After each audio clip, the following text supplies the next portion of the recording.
I mean, I hit the target. Hey everybody, welcome to the Bullseye channel. I hope you're doing well. Today on the Bullseye channel, an extremely special video that I have been waiting to bring to you for a long time. As long as we've had this channel, whenever I run into somebody who knows about the Bullseye channel, they always ask for the same thing, which is more shooter interviews. And so today I'm really excited to bring you an interview with Jared from the YouTube channel JaredAF that we filmed recently at Camp Perry. So let me talk just a little bit about Jared. So I met Jared about 2 years ago, right as he was sort of, coming into his adventure, learning to be a bullseye shooter. And I literally learned about his YouTube channel the day that I ran into him at Cardinal, and since then we formed somewhat of a relationship and friendship, which is kind of fun because I promote Bullseye on YouTube, he promotes Bullseye on YouTube, and to say that watching his sort of meteoric rise and success in the Bullseye world has been a joy is absolutely an understatement. This is someone who has gone from novice to, at least within the metallic division in the NRA, national champion within a very short span, around 2 years. And during this interview, you're gonna sort of understand why, right? He talks a lot about the importance of mentors, especially early on in someone's career. He talks about the importance of practice. He talks about the aha moments of a shooter. And this is just a really, really rich interview, thanks to him, that you guys can enjoy. And I would say, just beyond what's in the video, hopefully this sort of comes across.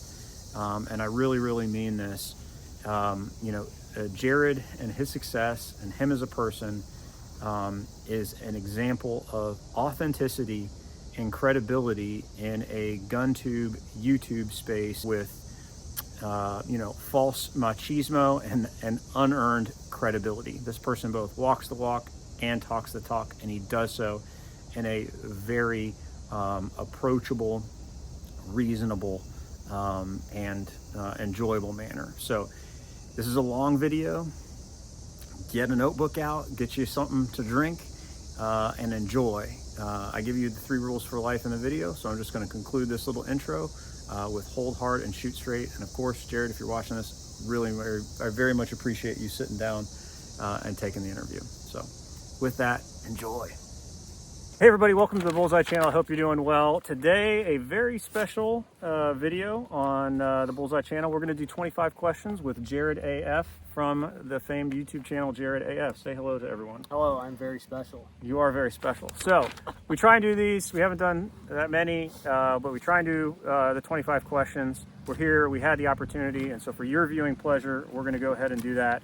Apologize about the din in the background and probably the wind, but I'm sure you can crank it up to 11 wherever you are. Sit back with a cold drink, and we're going to go through 25 Bullseye questions. So, but before we get started, it's going to be 26 questions.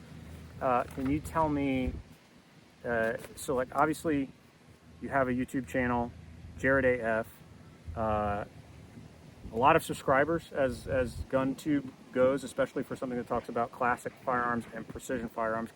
What made you start it, I guess, was an early question I have for you. I'm a Zoomer, Gen Z, so Yeah. I always, you always grow up with YouTube. So Yeah. I always wanted to make YouTube videos in some capacity. And I started making videos maybe 3 years ago, just because I think my friend dared me to or whatever. He kept making fun of me, oh, you should become a YouTuber. You should become a YouTuber. I was like, yeah, maybe I should. And as a joke, I was going through Grand Thumb's videos, and I went through his oldest videos, and I was like, what I'm gonna do is I'm gonna copy video for video his upload in order. And I didn't get very far with that. But my second or third video got really popular. It was just a Browning high-powered disassembly video. Yeah. And that really encouraged me to make more videos. And then I started making YouTube Shorts, and then the YouTube Shorts really took off. So most of my subscribers are YouTube Shorts, I'm pretty sure. So, Okay. Which aren't. Is there something, so being a Zoomer, right, and not a boomer, but you sort of channel a little bit of old spirit kind of stuff on your channel, is there something about classic firearms, like you mentioned a Browning high power, that's just, if I'm a young man or woman, and today I'm out there shopping for firearms, the Browning High Power is probably not going to be the top thing on my list. Is there something about classic firearms that draw you in? Is there a connection there that you have, or what leads you to them? Yeah, I don't know how I got into that sort of thing, honestly. I mean, the first rifle I ever bought with my own money was a M1 Garand. Okay. I always liked older guns, like playing, you know, Call of Duty, World at War, and stuff like that. What's going on over there? So, Ohio National Guard. I've always liked on their AT. I've always liked taxpayer dollars at work, but I always liked older guns. You know, playing Call of Duty, World at War, whatever. You know, Yeah. get STG 44 and MP40 and M1 Garand, all this sort of stuff. So I mean, I've always liked older guns, but I don't really know why I've been so like completely consumed by them. Yeah. I mean, I like newer guns too. I mean, I have a PX4 Storm, I got APX, I got Glocks. You know.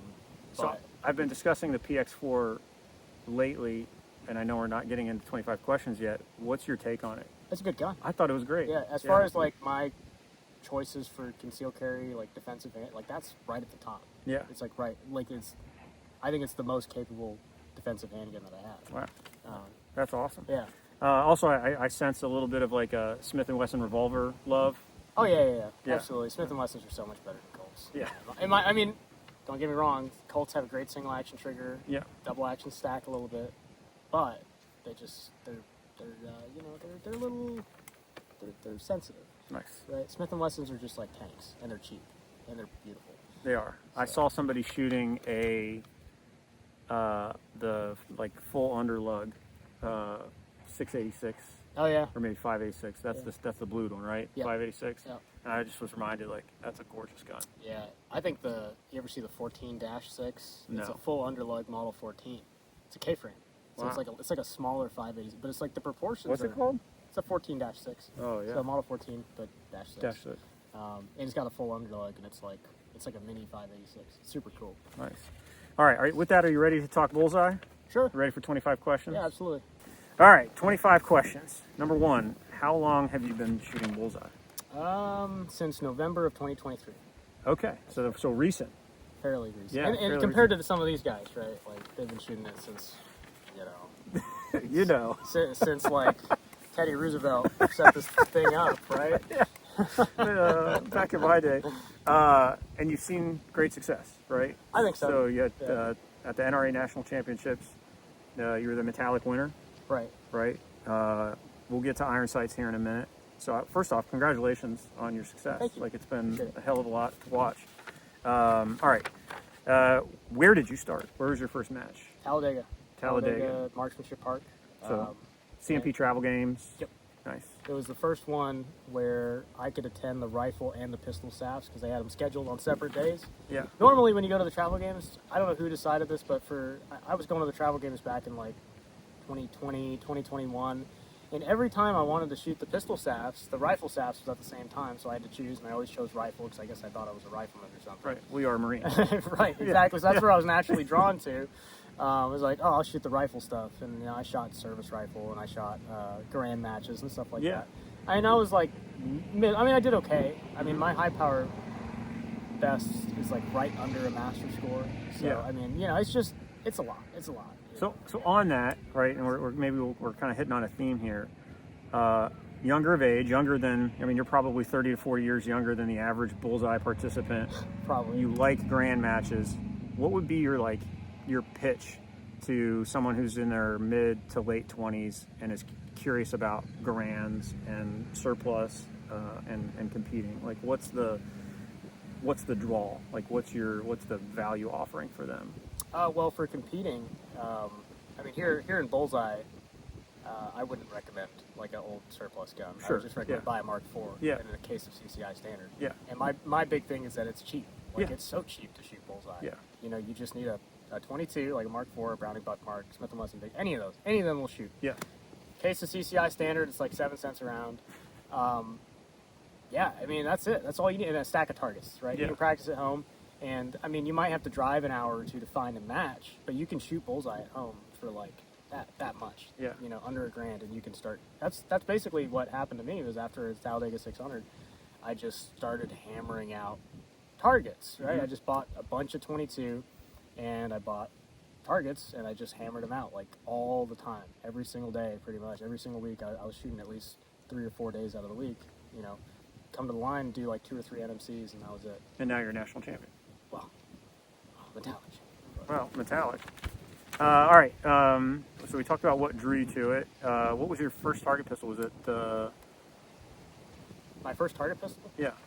Probably Smith & Wesson K22. All right. Yeah.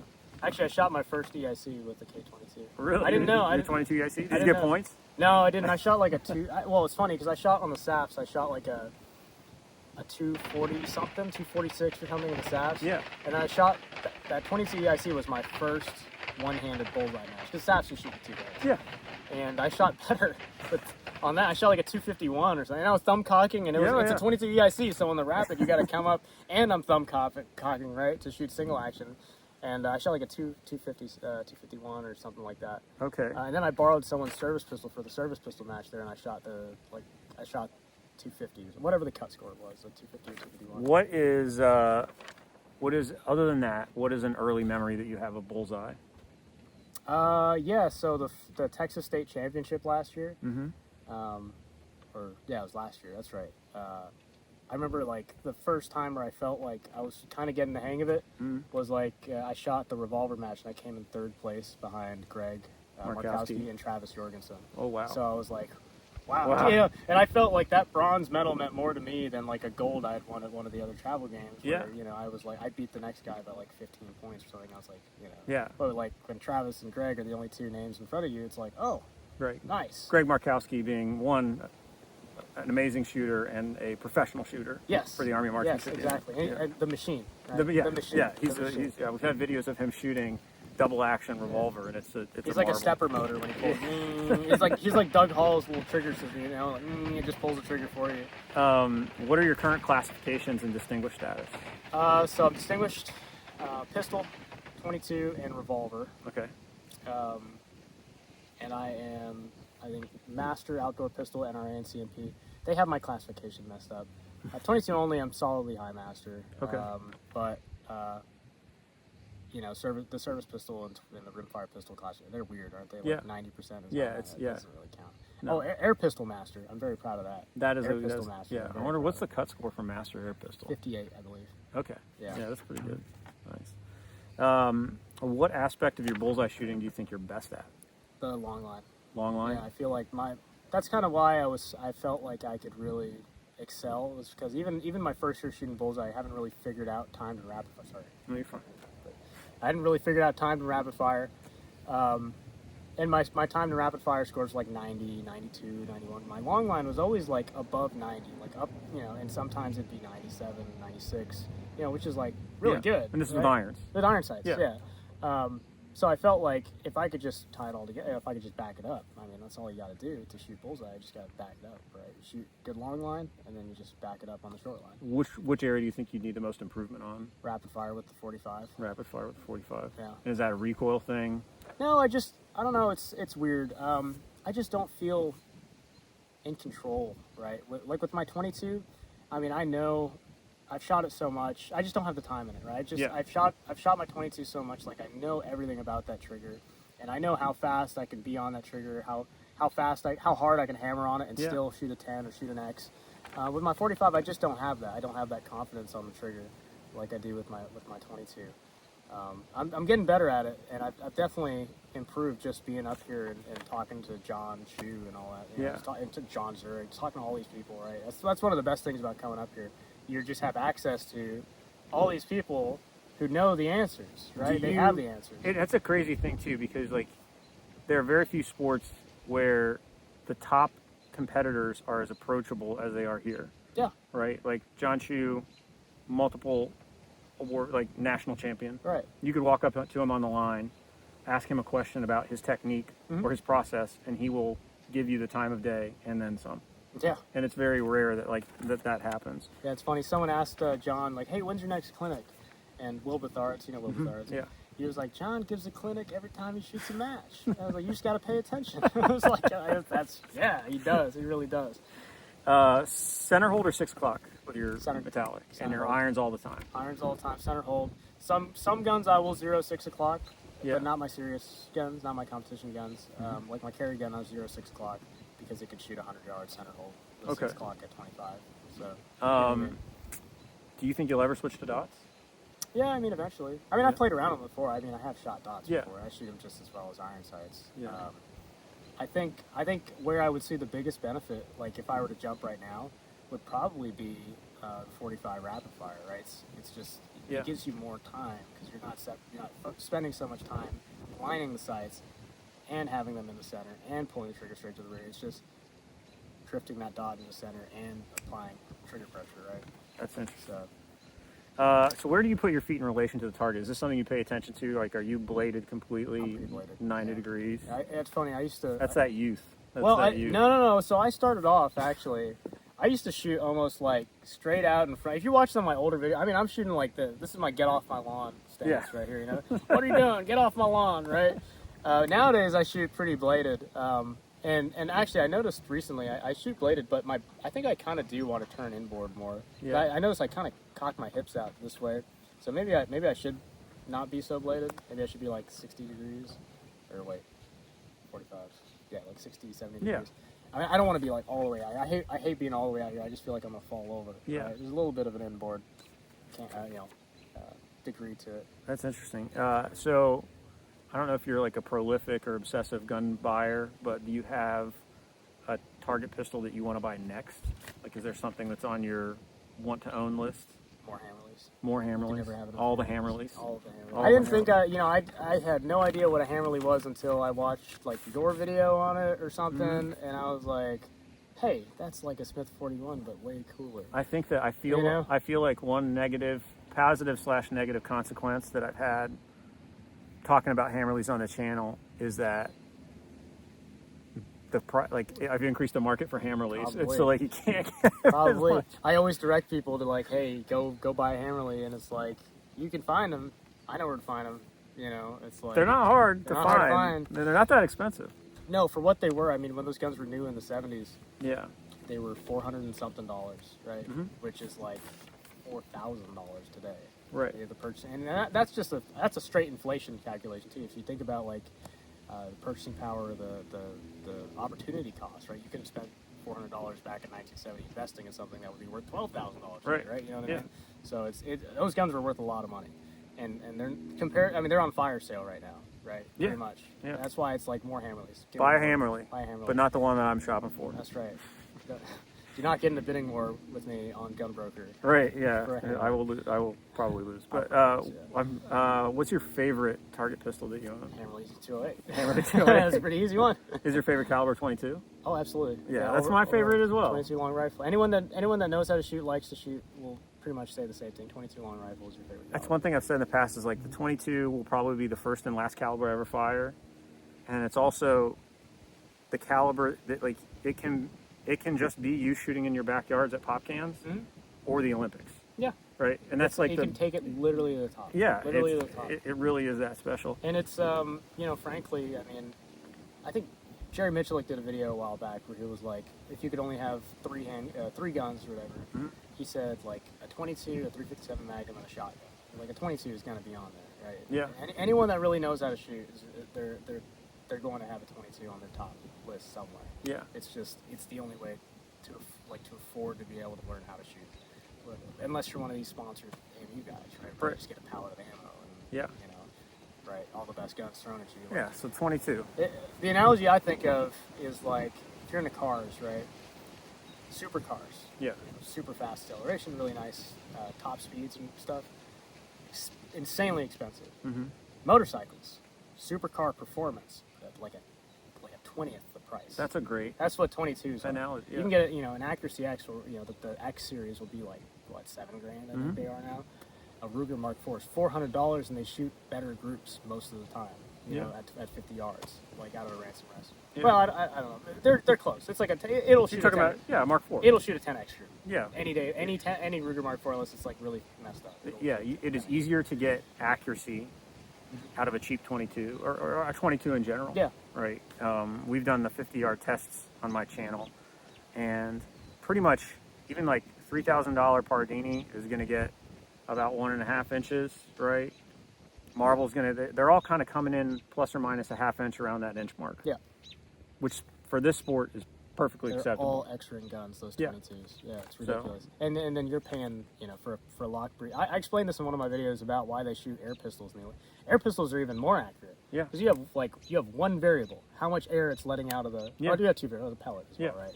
But how much air that regulator's letting out, and that's it. The standard deviations, like the velocities on those air pistols, are like 2.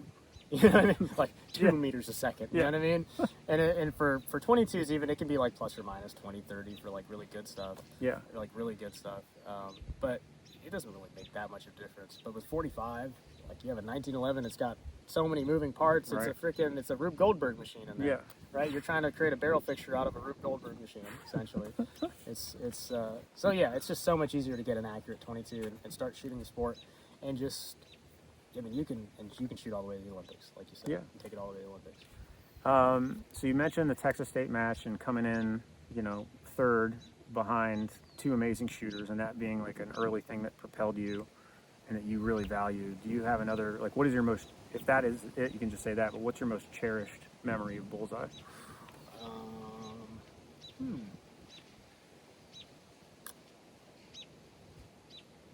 It's constantly evolving, because it's like this trip alone, I've been like one of my favorite things I like to say now is on the prelim day at Cardinal, the 22 NMC, I beat everyone on iron sights. I shot 297. Like, you beat everyone overall, with your iron sights. Overall, iron sights. Greg shot a 296, John shot a 296, Jason shot like a 295 or something. Everyone with iron sights. Only on the 22 NMC though, it kind of fell apart in the rest of the pistol warm-up match. But I was still like, whoa, that's good. And it was windy too. Yeah. So like, Windy here. I was just holding and pulling the trigger, and I was making shots, and I was looking through the scope, and I was like, who's shooting the gun right now? You know what I mean? What's going on here? So I shot a 98 long line in the wind, and then a 99 and a 100. I beat everyone. That is amazing. That was freaking awesome. Do you have a favorite match of the year and a favorite range? Favorite match of the year so far, I should say so far, because President's Hunter. Yeah. It's right around the corner. Probably, I had a really good 22 day at Canton. Okay. My long line was a little weak. It was a 92 average, but I cleaned every target except for one, I think. Okay. Yeah, so that was probably my 22 900 at Canton. And my favorite range is probably Cardinal. Cardinal? Cardinal's an excellent bullseye. Yeah, so if people don't know, Cardinals in Marengo, Ohio. I'm blessed enough to live 30 minutes from it. It's my home range. Yeah, it's awesome. And it is a massive trap and skeet complex. And right now, actually, there are 11,000 juniors shooting clays, action pistol, international trap and skeet. Yeah. I mean, it's a pretty amazing. And they have a fishing pond and a pool. It's awesome. And you can camp out there. I mean, I slept the night in my car there. I slept at Canton. You can camp out super easy too. Yeah. They got showers there. There's showers at Cardinal as well. Yeah. It's a whole campground. It's awesome. And that Bullseye range is just like perfect. It's awesome. It's brand new. I mean, pretty much. It is. There's 100 covered firing positions. As far as Bullseye ranges go, yeah. It's like brand spanking new. Yeah, I mean, they're not really building any more Bullseye ranges these days. Yeah. Hillsdale College. Yeah, did they build a Bullseye range? I think not a Bullseye range, but an international. Shotgun, right? No, pistol as well. Really? Yeah. Oh, I didn't know that. Who are some of your Bullseye mentors? So you mentioned a couple people already. Yeah. John Shue is probably the biggest one. Yeah. And I guess by relation, probably Keith Sanderson shot John Shue. So Keith Sanderson's there. I never met Bill McMillan, but Bill McMillan's like path to an Olympic gold medal video. Yeah. That was like. Yeah, you know what I mean? Like, you guys, it's on YouTube. You should watch it. Yeah, it's an excellent film. So Bill McMillan in one way. John Zurich, always. All Marines so far. All Marines. Right, all Marines. Yeah. John McNally. Yeah. Marine as well. Is a Marine. But even those that weren't, Marines, they've helped me in some ways. They'll say something. Like Doug Hall, he explained something to me that with rapid fire, like getting back, like what it really means to keep the trigger moving. Essentially, like as soon as the shot breaks and human reaction time being what it is, 0.1, 0.2 seconds later, you're off the trigger, back on it again. Yeah. And getting out of the black. Yeah. When he explained it to me, it's like on his little trigger trainer thing, you can actually plot the curve of the trigger. When he explained like how good of a rapid fire shooter you are is like essentially area under a curve. Yeah. in that little graph. I was like, that makes perfect sense. So people don't know, Doug Hall is a 1911 trigger doctor. I have a video of him working on a trigger at Camp Perry a few years ago, but he is also an engineer, not surprisingly, and he has all kinds of tips, tricks, little gadgets that he builds. My favorite one is that he has a pistol that you can shoot that reciprocates. He calls it the mule, I think, and it will measure your grip pressure. And so, like, and your trigger, yeah, and he plots that all on a graph, and he has a binder of all the top Bullseye shooters so that you can see what they look like compared to you. It's pretty cool. Another mentor, again, not a Marine this time. Okay. Army Reserve, Rob, Farrell. Yeah.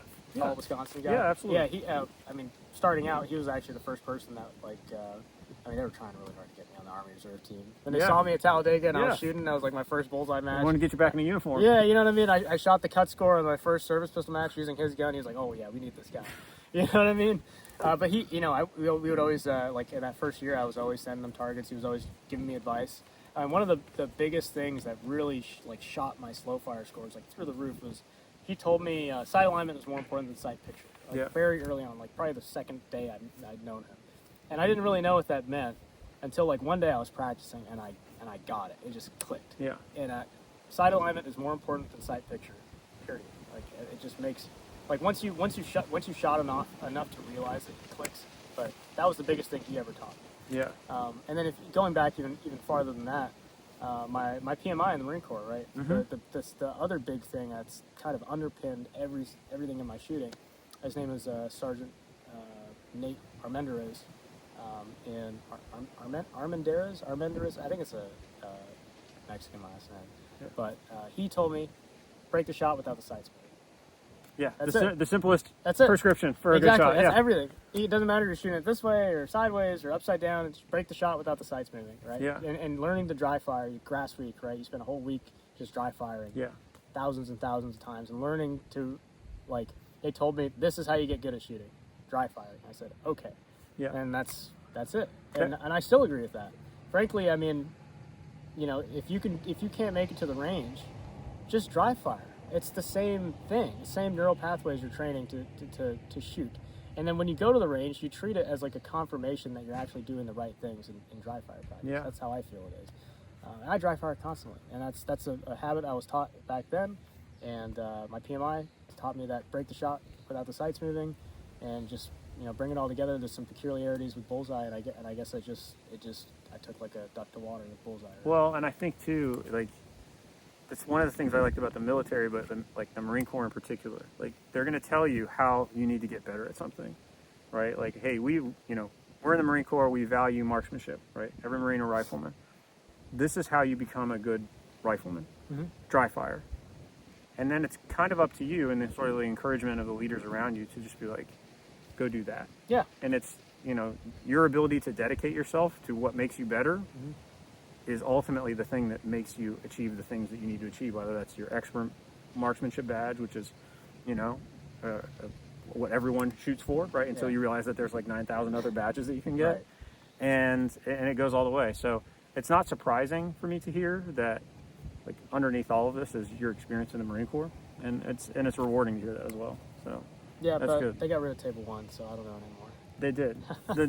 The new course of fire. Do you know what the new course of fire is? I mean, it looks difficult, I guess, but it's like, it's interesting. all they had to do with Table 1 was say that they just had to increase the cut scores for the different badges. That's all they had to do, just make it more difficult. You want to make it more difficult, instead of it being, what was it, 325, right? Make it 340. I don't know. Yeah. Get rid of on paper, when you hit the white, Yeah. that still counts. What is it, 2 points or something? And you hit just the target frame in Table 1? Yeah, I think like, so. if you're out of the scoring rings but on the frame, it's like 2 points. Like, get rid of that. Like, Yeah. why, you don't need that. On paper miss is a real thing. Just Aggie shorts, throw it up. So, like, they could make Table 1 hard or as difficult or as easy as they want it. It's just playing with some numbers. You don't have to throw the whole, baby out with the bathwater sort of thing. And frankly, I mean, I don't know how they teach marksmanship anymore or anything like that. And frankly, I don't really care, right? Because I'm not part of that organization anymore. But it's just it's kind of sad, because Table 1, I mean, you could compare your score directly in Table 1 to any Marine that shot the same course of fire going back to like 1905 or 1903. You know what I mean? Whenever they came out with it. Mm-hmm. So it's unfortunate to just lose that, right? And the same thing here with Bullseye, right? Yeah. I mean, this course of fire has been unchanged since like 1937 or something Right. like that. You could directly compare your score to someone that shot 70, 80 years ago. Right. And on the same ranges sometimes. Dallas Yeah. Pistol Club's an old Bullseye range. This is an old Bullseye range. And I think there's a point you made recently on your channel, like those old scores are still competitive. Yes. Right. It's like the only sport where that's like true, because this is a true like human test. Yeah. It's not even like the equipment is like totally secondary in this, Mm-hmm. right? There's been no major breakthrough in accurizing 1911s since like Jim Clark was still walking the earth, right? Yeah. So 2680, that's incredible, right? Yeah. That's the Bullseye record, shot with iron sights. Like no one. I mean, John Zurich came close with a red dot, and people, that's the funny thing when it comes to this whole. Well, I guess we'll get to the red dots versus irons. Well, let's talk about that now. So red dots versus irons. Continue your thought there, and then Yeah. So it's interesting when people talk about red dots versus irons, because I think there's a lot of advantages to red dots. In a lot of ways, it is easier, especially like it's more intuitive. Let's put it that way. It is a more intuitive sighting system than iron sights. Yeah. And for most people who do not practice as much as we do, or bullseye shooters in general do, they will probably do a lot better with an optic than they will with iron sights, because iron sights it's really like it's unintuitive. You're Right. focusing on the front sight. You're not looking at what you want. Like everything else in life. Jim Henderson was talking about this in the advanced SASH, where like everything else in life, you're told, when you're riding a bike, look where you want to go. When you throw a ball, right, look where you want to throw the ball. That sort of thing. Shooting is so weird. You're just looking at this little piece of metal in front of you, right? It's totally unintuitive, and if you don't practice it, you will not do well with iron sights, right? Yeah. Whereas with a red dot, it's a very simple thing to teach. You just put the dot in the center, and then, I can say, and then, pull the trigger is usually what people say, but I say pull the trigger without disturbing that dot, right? Yeah. So pull the trigger without disturbing that dot. And people can, oh, okay, I can do that. So I like both, right? But frankly, I've noticed that I've shot dots at 50 yards, and I've shot irons at 50 yards, and I've seen no difference in my performance at all. And that's usually where people say like red dots have the biggest advantages as far distances and small targets and stuff like that. And I really don't find that to be the case. I think where they have the biggest advantages is speed. Yeah. And You mean speed of like processing? yeah, like being able to- reacquiring your target through recoil and that sort of, especially that. So like, honestly, I kind of like having iron sights at 50 yards, as horribly like self-torturing as that sounds. You know what I mean? But at 25 yards, I think I might, I'd probably shoot a dot. Well, I think about it a little bit, kind of going back to the Marine Corps, like shooting on the long line with either your RCO, which is an ACOG, right? It's a 4X with a chevron reticle, Yeah. or using iron sights, right? The iron sights were always a confidence builder at the 500 meter mark. And the reason is because your front sight doesn't appear to move that much, right? When you're appropriately lined up, you're like, man, it gives you confidence. Like, you're like, I am rock solid at 500 yards. Like, I am a dangerous human. Yeah. But then you throw an RCO on there, and you got, even with 4X power, and you start to see all of that movement that's just inherent. And you think Your heart beating and that sort of thing. you think that you are being inaccurate, but you're just being human, right? Yeah. Like you're a ball of jelly. Like you're gonna move, but you don't perceive that movement. And so that's the way I've always felt with Bullseye, and the reason I like iron sights more. So we're two iron sight fans here, Team Irons, is it just gives me the confidence. It gives me the ability to perceive less with more confidence, and as a result, less information enters my brain, and I shoot better with less information. Yeah, I kind of tend to agree with that as far as like confidence on the trigger goes, because that dot is always, it's always fluttering, or it's moving around, right? Yeah. With iron sights though, you can get them to be dead still sometimes for like at least a second or two, and that's all you need, right? Yeah. And all the best scores. Camp Perry records iron sights, overall records iron sights. You know what I mean? Those were some freaking hard holders back in there, or easy scorers. I don't know. Would you be sad if they moved like the P100 and the service matches to dots now that a lot of military weapons have the red dots on them? Yeah, I think so. I think that would completely change the nature of the game, but I don't think that would really happen just because we can get it out of our system in the match pistol stuff. If you really want to shoot a dot, we have 270 shots of that. You know what I mean? And the pistol warm-up match, so 360 shots of that. So it's a service pistol, right? It's iron sights. That's old school, and there's a weird thing that with service rifle, there's a contingent of people like that think, oh, because the military adopted it, that's what we need to shoot in our sport because whatever. That's what happened. That's why everybody started using Night Force. Right. Yeah, but it's like, they added 4 times optics to high power, and it's like, have you seen the scope? Like the service rifle scopes are weird. Like they're not. No one uses those in the military. They're very specific. Yeah, it's like, if it was an AK, like here's the approved optic list: RCO, M68 CCO, or something. You know what I mean? It's like, okay, that's one thing. But to say, well, the military uses 4x optics now, and then it's like, oh, you can use anything 4x optic. It's just weird. And the sport doesn't have to be beholden to military, adoption. Like it doesn't have to be. The sport, frankly, I mean, most people in the military probably think all this stuff is antiquated, and not relevant or anything at all, which is wrong. But it's not correct. It's on your shirt. Relevant. Yeah, it's still relevant. Still relevant. But it's a tradition thing. I mean, that's part of it too. Yeah. It's a tradition. So nice. All right, we got 5 more questions. What single thing do you feel improved your shooting most? I spent about a week at John Shu's house. And it was like earlier this year, right? Last year, right after Perry. Okay. I think it was like August or September. Nice. And I was shooting like in the 850s, 860s, 22 before that. And after, just a week of hammering out his coaching, and I'd never shot like a blank paper drill, for example. He had me shoot the blank paper drill. And he was like, you're going to shoot the blank paper drill until you shoot an X-ring size group at 25 yards. It took me like 2 whole days to do it. But in doing so, it was like, I always felt like I was like rushed or like tunnel visioned or so like panicked almost when I was shooting. And then after doing that for 2 days, trying to shoot that X-ring size group, it's like my field of view like opened. I could see everything. I could see the sights. I could see the target frame. I could see the whole world in front of me, and just that sight picture right in the center. It was weird. It's a weird thing. It's like, I know it sounds like some hippie stuff, right? I see the world, man. I just like, open up my mind, see the world. It's so weird that like when I shoot now, it's like everything is like I feel, I can perceive everything. It's whereas before I was like, all I could see was that front sight. You know what I mean? It was a good trip. It was a good trip. Yeah. And then literally the 2700 after that, I'd been shooting 22 only 2700s. Which I would recommend to anyone getting in the Bullseye. Just shoot 22 only 2700s until you hit whatever your goal is. Okay. Whether it's staying on the repair center or staying in the black or whatever, just shoot 22 only. It's going to be the easiest, most accurate cheapest, gun, longest sight radius, lightest trigger, least recoiling. It's going to be the most. It's easy. It's going to be your baseline for all your ability in Bullseye, pretty much. All right. But I was shooting 22 only 2700s, and I was struggling to break 2600 with 22 only. Before that, I was shooting like 2588, 2596, 2571, something like that, right? I got back from John Shu's after that trip, and the first 2700 I shot a 2632 or something like that with 22 only.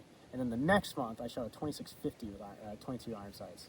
That's awesome. Well, it was crazy too, because when I shot the first one, it was like 878. Oh, that's my new personal best. And then the next one was like 879. Oh, well, that's my new personal best. And then the next one was like 880. That's my new personal best. So it was like 3 personal bests in a day. And then I didn't even realize the next month I would just blow that out the water again, completely. So I mean at Canton, I came in 3rd master overall with iron sight. Like that's overall, not just in metallic. I came in 3rd master overall with iron sights for 22 and center fire. So it's just a different sighting system. That's awesome to hear. So for someone who is a new shooter, they've been shooting, let's say, a season, right? 22 only. And they want to get serious, what would be like a top recommendation for them? What do you mean by that? So like, let's say that I'm a new shooter. Let's say I have a range officer, ball gun, right? I have just a regular 1911. I got my Mark IV, and I want to get serious now. Is there a training program? Is there a class? Is there, like, what would you recommend that person do if they want to get serious to like really make a run for high master? Find a high master and latch onto them. Yeah. Listen to whatever they say. pretty Yeah. much. You know what I mean? Just listen to what they say regarding shooting. You know, Yeah. you guys might have differences and opinions on like equipment differences. That's fine. I mean, everyone has different hand shapes and everyone has different, you know, trigger finger lengths and stuff like that. And some people, you know, but just listen to what they say when it comes to shooting, right? And, Yeah. and just whatever drills or stuff they have you do, just follow that, and it's trust the process. Same with iron sight shooting. Just trust the process. Just line it up and pull the trigger. It's like, huh, how does this work?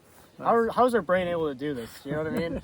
You're shooting a target like that big at 50 yards. Right? We shouldn't be able to do it. Yeah. You know what I mean? And it's like you're doing it repeatedly, consistently. It's ridiculous. That's you know? awesome. What are your top 3 favorite things about bullseye shooting? The camaraderie, just all the people, all the personalities you meet out here, for sure. Yeah. Absolutely. And I'd say the second thing would be the challenge, the difficulty of it. Yeah. Right? Because I've shot other sports before, and I mean they're not like bullseye is a serious sport. Like it's difficult. It's really difficult. Yeah. And it's not forgiving either. Like you could go to a USPSA match or something, and you could, you know, walk through the stage very slowly and shoot all alphas, right? And hit every target and hit everything. But it doesn't take very much skill to hit some of those targets most of the time. But with like here, it's like 50 yards, one-handed. Most people don't even practice shooting one-handed anymore. Right. I mean, I scored Certainly a guy. not at 50 yards. Yeah, and I scored a guy who literally was not on the paper for all 90 shots. I think save for like 1 or 2 shots at 25 yards. Wow. So it's like, it's the only, like there's no guarantees with bullseye that you're going to even be on the paper at 50 yards. It's difficult. It's really difficult. But then to take it back and like first get on paper, and then get on the scoring rings, and then get on the repair center, and then get in the black, and then get in the 9 ring, and then get in the 10 ring. Like it's like a logarithmic curve of difficulty. You know, like it's a challenge. That's the second best thing about it. And then the third thing is the history and the tradition of it all. Nice. You know what I mean? I love looking at the history of bullseye and you know, seeing all the old pictures of people, looking up old scores, seeing old names and stuff like that, and then talking to some of these people who've actually interacted with them, and you know, it's really cool. Yeah. And like I said, you can go back and compare your scores directly to someone that shot it 80 years ago. It's You know what I awesome. mean? It's very unique in that respect, and I think it's super useful as a skill because it's like a confidence booster, right? Like the reason why the Marine Corps has you shoot at 500 yards, honestly, is like a confidence booster. Yeah. It's a big old target, really, and realistically. It's huge. Right? It's Yeah. huge. Not anymore. But But yeah, not anymore. But it's just mainly a confidence builder, just like the gas chamber, right? It's a confidence chamber, right? And being able to hit, you know, a B6, which is like upper thoracic cavity at 50 yards with one hand, huge confidence booster for any other handgun shooting out here. yeah. Any other handgun shooting. Like, I'll see a target and it's like I can hit that. Like I can just say, you know, that sign over there, 100, you know, that mailbox 100 yards away, I could hit that easily, all day long, you know. 10 days out of 7 days out of the week. So I don't think most people have that type of confidence because they never push themselves to shoot to the degree that we do. You know, it's just most people don't really think pistols. Some people don't even think pistols are accurate out to like 50 yards. They are. Yeah. Like they are very accurate. Even a Glock. Glock's like a 4-inch gun at 50 yards. Yeah, It's actually, ridiculous. I just had a Glock 19, and the best 50-yard bench group I had with it was 3.5 inches. Yeah, they shoot. And I man. shot with one hand 5.5. Yeah, they shoot. Yeah. I mean, any modern handgun, I mean, they're good guns. They will shoot. It's like 99.999% of the inaccuracy of pistol comes from the shooter, and that's why it's more exciting too. Like rifle, you ever watch like international finals and stuff? Yeah. The rifle finals are kind of boring. Yeah. Because you know who's in the lead. You know who's in the lead the whole way, and it just keeps going until they shoot enough, you know, 10.7s until they win. Or Right. 10.8s. But like pistol, it's like they could be shooting. Yeah, they all. And they jump around all the time. It's like, oh my God, this guy just shot a 6.4. What happened, right? Like free pistol finals were even crazier. Like, Yeah. It's like, out in the white, it's like, what's going on right now, you know? Oh man, that's crazy. So I think pistol's way more dynamic in that way. Like who can win and who can't. It's kind of a toss-up sometimes. It's not so much for the rifle. And I have no idea about shotguns. I have no idea about shotguns. So you're 2 seasons in, roughly, right? Yeah. Where do you want to take your shooting career next? Do you have like a goal in mind? Well, right here at Perry, I'd like to win iron sights here. Yeah. Obviously. Did you win at Canton? Yes. Okay. Actually, I don't know. They didn't post the scores. By the Let's time assume that you did. I'm pretty sure I did. Yeah. I mean, I think because Emil was shooting iron sights at Cardinal. Yeah. And Emil's Emil. Yeah. Silver medalist. Yeah. Olympian. Six-time Olympian. Yeah. And Emil was not shooting. Ohio State pistol coach. Yeah, and Emil was not shooting at Canton, I don't think. So Okay. He was really the one that was closest to beating me. Okay. So I don't think anyone else really. I think the AMU has a couple shooters shooting iron sights. They do. No, so I'm pretty sure I won iron sights at Canton. Here at Perry, though, we've got Mason shooting. Yeah, so he's Mason, good. Accuracy X. Yeah, another Texas guy. Yeah, another Texas guy. Me and him have actually been we've been going to the same 2700s before this, and he's been kind of like beating me 1 month, I'll beat him the next month. So it's kind of a toss-up here, Okay. actually, between if Mason will beat me or not. What about post Perry? Right? Do you have Olympic aspirations? I want to break 2600 with irons. Okay. Right there, I shot a 25.99, dude. Like, come on. I remember you telling me frustrating. that. That sucks. 25.9. Well, you know, I think I was very upset about it at first, but then I think about you know, other people like John Zurich shooting 26.79. Mm-hmm. You know, shooting a 25.99 by comparison cannot be nearly as much of a disappointment as shooting 26.79. I'm sure John was fine with it. I mean, not I mean, fine he with was- that, but like, but yeah, I mean, he's he- a happy-go-lucky guy. Well, right? that's the thing with Bullseye. You have to get through the 5 stages of grief pretty quickly. 'Cause it's like, you know, and it happens shot to shot even. You'll look down the scope and it's like, oh, it's a 7 or something. You just have to get over the Yeah, you know, gotta be acceptance has to come like pretty quick, and you just have to shoot the next shot, right? Nice. But yeah, I want to break 2600 with irons, and unfortunately, because I shot that freaking 22 match up at Cardinal where I beat everyone with iron sights, I have this weird little worm in my brain that's like, I want to break 2650 with irons now. So, Yeah. So the gun I'm supposed to be getting from John, Mhm. he's building my Cabot Okay. wad gun. I want a pig sticker on there. I want, you know, Mm-hmm. I want it to be 3.5 pound like metallic wad gun. And wad gun is a match pistol. Yeah. By the way. So Yeah, some people don't know that. when people say ball gun versus ball gun is like service pistol. It's like mandatory iron sights. It has to pretty much be like a military service pistol. And then wad gun is like a match gun. It's Right. like it's purpose built for bullseye, target shooting essentially. And they can have all kinds of weird sighting systems and stuff. Mm-hmm. Some of the old ones had what's called a pig sticker on the front of them, which is an extended front sight to give you a longer sight radius on your 1911. So I want that. You want that? I want that. I'm gonna break 2650 with that. All right. Absolutely, that's what I need. All right. That's a good list of goals. What does your training plan look like? Like coming out here, how did you train for coming out here? I've been shooting a lot of 45, Okay. basically. My 22 practice has not been as much as last year. Last year, I guess every year, I got my 1911 in February. I took the build class with John Shue, built my gun, and pretty much since then, every time I hit the range for practice, it's like almost always 45 practice. Okay. And it's loading up and shooting short line pretty Nice. much all the time. Short line all the time. Very little 50-yard practice, and mostly short line. Because lining up sights, pull a trigger is the same, whether it's, you know, Yeah. I mean, it's the same, but it's different. The bull's the same size, right? Like you. Yeah. But it's just that I really need, where the points are in Bullseye is 25 yards timed and rapid fire. Yeah. And where the difficulty, you know, you can shoot a beautiful long line, but what's the point of doing that if you can't back it up on the short line? Yeah. Right. And last year, I mean, my first year coming out here, I shot a 94 on the national trophy match. Mm-hmm. Theoretically, I could have won that match after that stage because there was only like 7 of us that shot a high enough long line to actually win that match. Yeah. But I didn't back it up. Right. I shot like a horrible short. Well, Well, I would say horrible now, but Right. back then I was pretty happy with it. Well, and it's also a good reminder too. Like, you know, a lot of shooting sports, people will get pretty negative pretty quickly on themselves. Like if you shoot, let's say a long line that is not where you want it to be, right? It's a little, maybe it's 5 points less, maybe it's 10 points less. Some people will just give up after that. Like, absolutely not. Like, you can save any match with a really good. Just got to clean the short You line. just got to clean the short line. That's how I won the Cardinal match. I think Greg was up. Oh, no, it was Canton, actually. I shot a 93 long line for 22 yards. That's usually pretty low. Usually Greg shoots like a 95 or 96. Yeah. Jason shoots like a 95, 96. Even I usually shoot like a 95 or something.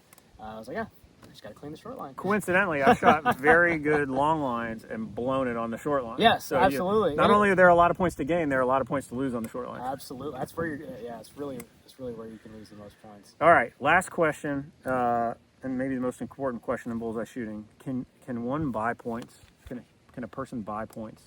Yes, absolutely. Yeah. If you don't eat breakfast in the morning or something, I think like shooting on an empty stomach is like a very surefire way to just bomb any string of fire. Frankly, I've noticed that. Like I've gone to 2700s that are all shot in one day, and if I skip lunch, like that third 90 shot match is like horrible. Like it's always like I'm just hungry. I'm not thinking of shooting when I'm holding up the gun at 50 yards. I'm thinking about how hungry I am, and that also affects like your shakiness and stuff too. Usually, it's like so. Yeah, you can if you have to, in the sense that you need to meet your basic human needs first. Yeah. Normally, when I ask that question, people are thinking about equipment, and you're the first person to mention food and nutrition. Yeah, it's probably more important than the equipment, frankly. Yeah.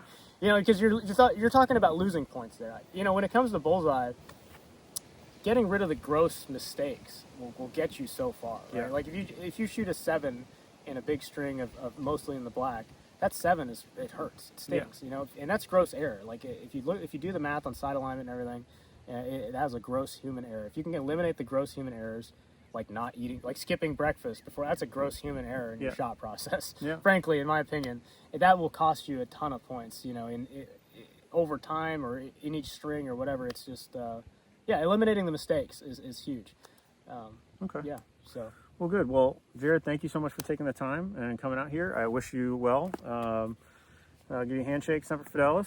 Yeah. And I'll leave everybody with 3 rules for life. Rule 1, don't be a jerk. Rule 2, take care of yourself. Rule 3, help other people. And as always, know you don't know what's going on in someone else's mind. They don't know what's going on in your mind. So be kind and courteous with dealing with other people. Hold hard, shoot straight, and have fun on the match. I mean, I hit the target.